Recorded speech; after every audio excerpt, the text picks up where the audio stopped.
কাজলের বাবা রমেশ আজ বাড়ি ফিরেছে, তাই কাজল বাবার কাছে মেলায় যাওয়ার জন্য জেদ করে।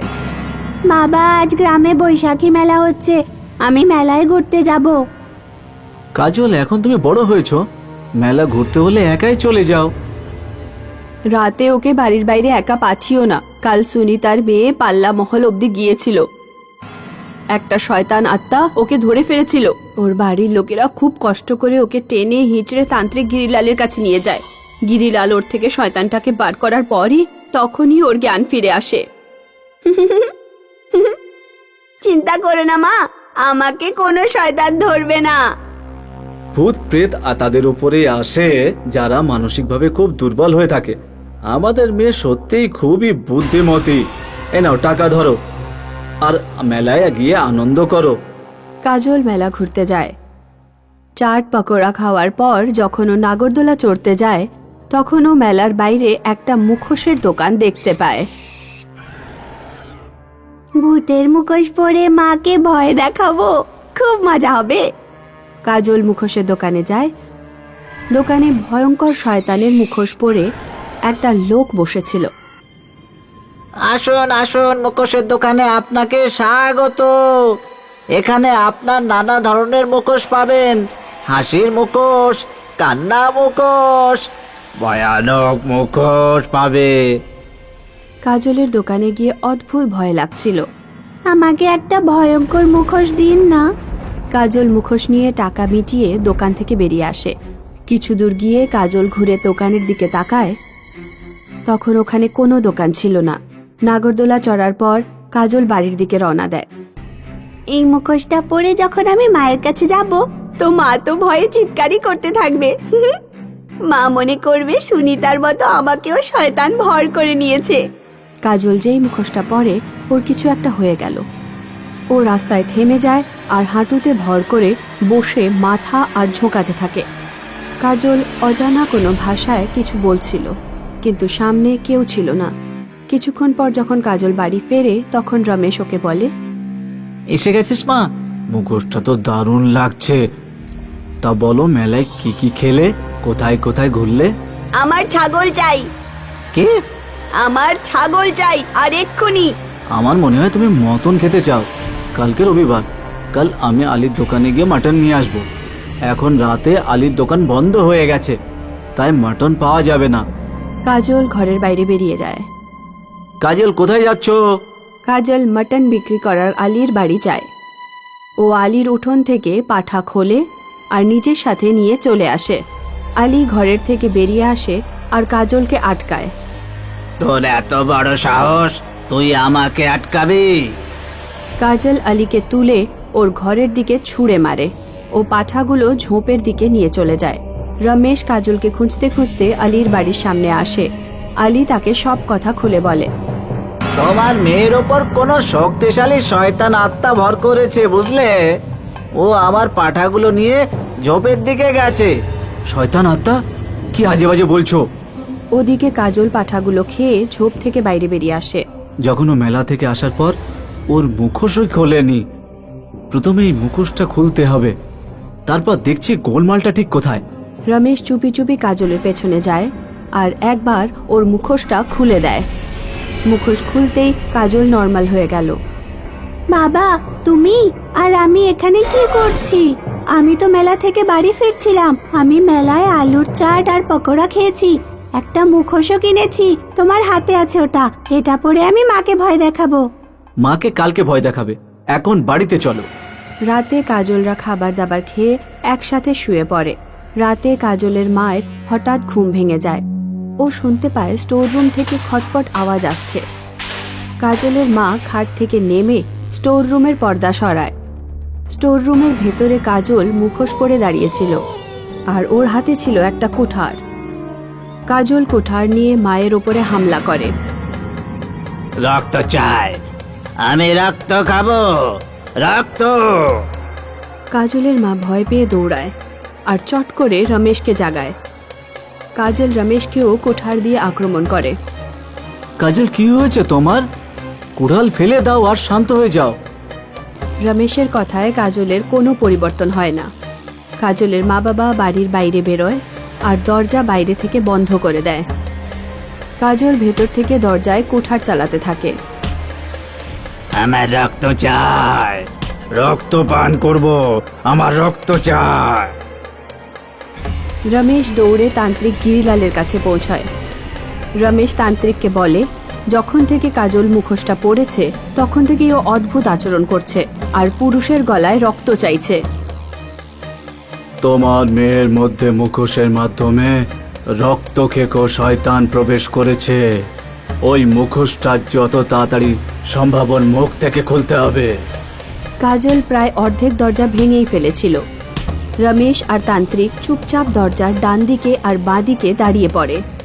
যেই কাজল বাইরে এলো, তান্ত্রিক কাজলের দিকে ভস্ম ছুড়ে দিল আর রমেশ কাজলের মুখোশটা খুলে ফেলে দেয়। মুখোশ খুলতেই কাজলের হাত থেকে কুঠার পড়ে গেল। কাজল অজ্ঞান হয়ে পড়ে গেল। কিছুক্ষণ পর কাজলের জ্ঞান ফিরল। কি হয়েছে বাবা, তোমরা এমন করে বসে আছো কেন? কিছু না সোনা, তোমার শরীরটা একটু খারাপ হয়েছিল, কিন্তু এখন তুমি পুরোপুরি সুস্থ। ওদিকে তান্ত্রিক মুখোশটা নিয়ে ঝোপের দিকে এগোয়। ও একটা গভীর গর্ত করে মুখোশটা ওখানে পুঁতে ফেলে। যদি এটা কেউ পায় তাহলে খুব খারাপ হবে। একদিন গ্রামের একটা মেয়ে পিঙ্কি যখন নদীতে কাপড় ধুতে যাচ্ছিল, তখন নদীর তীরে ওই মুখোশটা দেখতে পেল। রবি খুব রোগা পাতলা ছিল, তাই গ্রামের ছেলেরা ওকে খ্যাপাতো।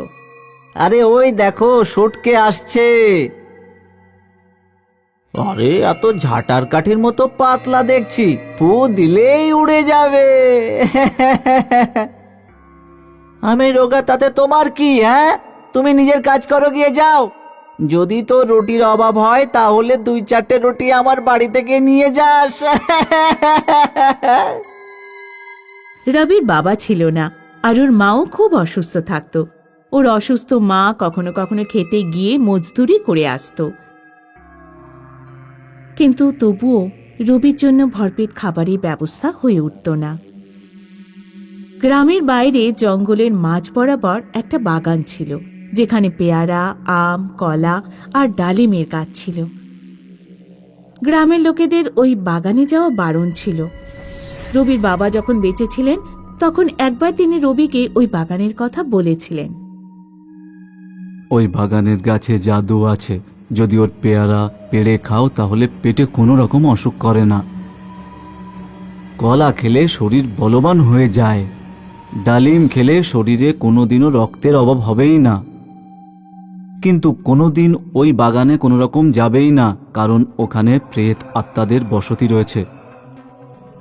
যাই হয়ে যাক না কেন, আমি ওই বাগানে যাব আর কলা খেয়ে বলবান অবশ্যই হব। সেই রাতে রবির মা যখন ঘুমোচ্ছিল তখন রবি বাড়ি থেকে বেরিয়ে জঙ্গলের দিকে গেল। রবি নানান জায়গায় জানোয়ারদের হাড় পড়ে থাকতে দেখল। রবির শ্বাস আটকে আসছিল যখন সে দেখল যে সামনে থেকে কেউ আসছে। ছুটকু, কোথায় যাচ্ছিস মাঝরাতে? মরবি নাকি তুই?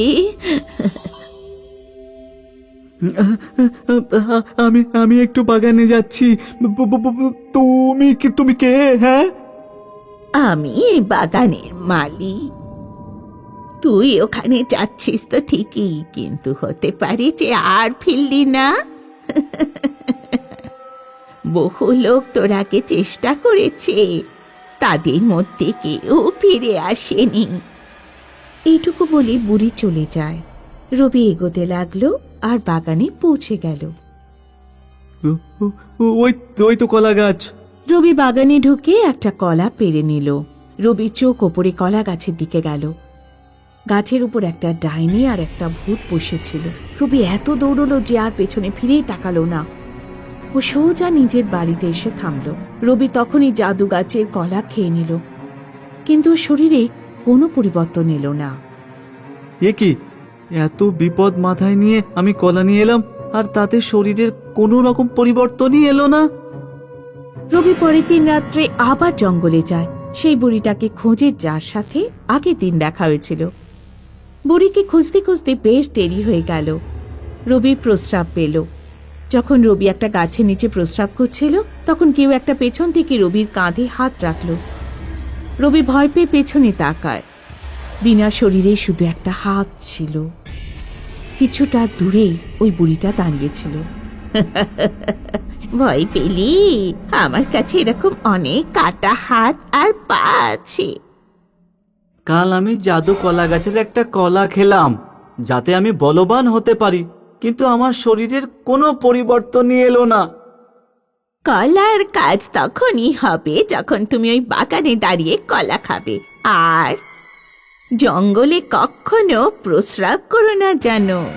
এইটুকু বলি বুড়ি চলে যায়। এর মানে আমাদের বাগানে আবার যেতে হবে। বাগানে আমি কালকে প্রেত্তাদের দেখেছিলাম। আমার কি আবার যাওয়া উচিত? হ্যাঁ, আমি যাব, কারণ শক্তিশালী হওয়ার জন্য এই একটাই রাস্তা আছে। রবি বাগানে কলা গাছের কাছে পৌঁছলো।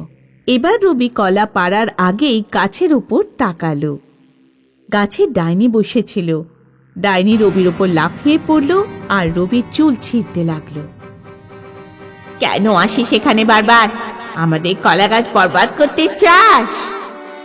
তো সব চুল ছিঁড়ে নেব আর তোর মাথা চিবিয়ে খেয়ে নেব। হ্যাঁ। রবি মাটি তুলে ডাইনির চোখে ছুঁড়ে দেয় আর ওখান থেকে পালিয়ে যায়। কিন্তু তখনই ভূতের সাথে দেখা হয়ে যায়। আমার বউয়ের চোখে তুই ধুলো উড়িয়ে চলে এলি, আমি তোকে ছাড়বো না। রবি পালিয়ে পেয়ারা গাছের ওপর উঠে পড়ে। ভূতও গাছের ওপর উঠতে থাকে। পালিয়ে কোথায় যাবি তুই? আমি সব জায়গায় তোকে খুঁজে বের করব। রবি পেয়ারা পেরে পেরে ভূতকে মারতে লাগলো। যখন ভূত গাছের ওপর উঠে পড়ল, তখন রবি গাছ থেকে সোজা মাটির ওপর এসে পড়ল। ওর পায়ে চোট লেগে গেল। রবি এক পায়ে চলতে চলতে সোজা কলা গাছের দিকে পৌঁছলো। আরও একটা কলা পেরে নিল।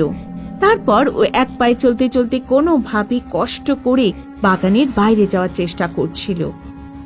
কিন্তু তখনই তার মনে পড়ল যে কলাটা বাগানেই খেয়ে নিতে হবে। রবি কলা খেতে যাচ্ছিল, এমন সময় ডাইনি ওর হাত ধরে নিল। ভূত ওখানে এসে পৌঁছলো। এবার বেঁচে কোথায় যাবি? আমি আমার ছুরির মতো নখ দিয়ে তোর শরীরে সব রক্ত বের করে দেব। তুই আমাদের সব কাজ বরবাদ করতে চাস? হ্যাঁ। আমাকে মেরো না, আমার মা আমার জন্য অপেক্ষা করছে। আমাকে ছেড়ে দাও, আমাকে মেরো না। মায়ের নাম শুনতেই ডাইনি রবির গলা ছেড়ে দিল। আমি তোমার কলা গাছটাকে নষ্ট করতে চাইনি। আসলে আমি এই কলা খেয়ে বলবান হতে চেয়েছিলাম। আমি এত রোগা যে সবাই আমাকে খুব খ্যাপায়, সেই জন্যে আমি এখানে এসেছিলাম। ও, তাহলে তুমি আমাদের কলা গাছ বরবাদ করতে আসনি? না, বাগানে যখনই কেউ আসে আমাদের প্রেতাত্মাদের মনে হয় যে আমাদের গাছ নষ্ট করতে এসেছে। এই জন্য আমরা তাকে মেরে দিই। কিন্তু তুমি তো এটা হয়তো করতে আসনি। ঠিক আছে, তুমি একটা কলা খেতে পারো। রবি কলা খেয়ে নেয়। কলা খেতেই রবির শরীর বলবান হয়ে যায়। পরের দিন যখন সে গ্রামে পৌঁছলো, তখন গ্রামের ছেলেরা তাকে দেখে অবাক হয়ে গেল। কেউ রবির সাথে মজা করলো না। ভয় পেও না, আমি তোমাকে কিচ্ছু বলবো না। আর আমি বদলাও নিতে চাই না তোমাদের থেকে। যদি আমি এরকম করি তাহলে তোমাদের আর আমার মধ্যে কি পার্থক্য থাকবে?